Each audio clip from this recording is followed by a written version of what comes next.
તમે જોઈ રહ્યા છો મહેસાણાથી મારો અવાજ। મહેસાણા પરા અંબાજી મંદિરની પાછળ દારૂનું અડ્ડું બંધ કરાવવા ધારાસભ્યએ કલેક્ટરની રજૂઆત કરી।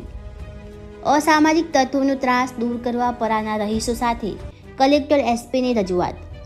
મહેસાણા અંબાજી મંદિરની પાછળ દારૂનો વેપાર કરી રહેલા બુટલેગર દ્વારા કેટલાક દિવસો પહેલા પરા વિસ્તારના રહીશ યુવકની છરી મારીને ગંભીર ઈજા પહોંચાડી હોવાની ઘટનાને લઈને સમગ્ર પરા વિસ્તારમાં એના ઘેરા પ્રત્યાઘાત પડ્યા હતા। પાટીદારો સહિત સ્થાનિક રહીશોએ શુક્રવારે ધારાસભ્ય મુકેશભાઈ પટેલની આગેવાનીમાં મંદિરની પાછળ ચાલી રહેલા દારૂનો અડ્ડો બંધ કરાવીને અસામાજિક તત્વોનો ત્રાસ દૂર કરવા માંગણી સાથે જિલ્લા કલેક્ટર અને એસપીને આવેદનપત્ર આપ્યું હતું।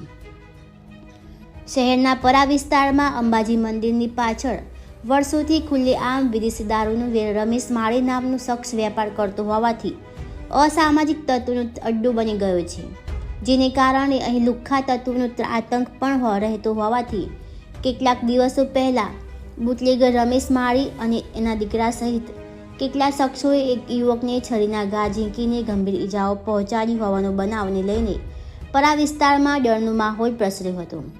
બુટલેગરે આતંક મચાવી યુવક ઉપર હુમલો કરતા પરા વિસ્તારના પાટીદારો અને સ્થાનિક રહીશો વિફર્યા હતા। શુક્રવારે નગરપાલિકા પ્રમુખ ચંદ્રિકાબેન પટેલ, કોર્પોરેટર હિતેન્દ્ર પટેલ સહિતના આગેવાનોએ મહિલાઓ અને યુવકો સાથે મોટી સંખ્યામાં રેલી કાઢીને જિલ્લા કલેક્ટર કચેરી પહોંચ્યા હતા, જે ધારાસભ્ય મુકેશભાઈ પટેલની આગેવાનીમાં કલેક્ટર એમ નાગરાજને આવેદનપત્ર આપ્યું હતું। ધારાસભ્ય શ્રી મહેસાણા શહેર તરફ એક નજર કરો તો પરા વિસ્તાર કરતાં પણ વધારે મોટા દારૂના જુગારના અડ્ડાઓ મહેસાણામાં ચાલી રહ્યા છે।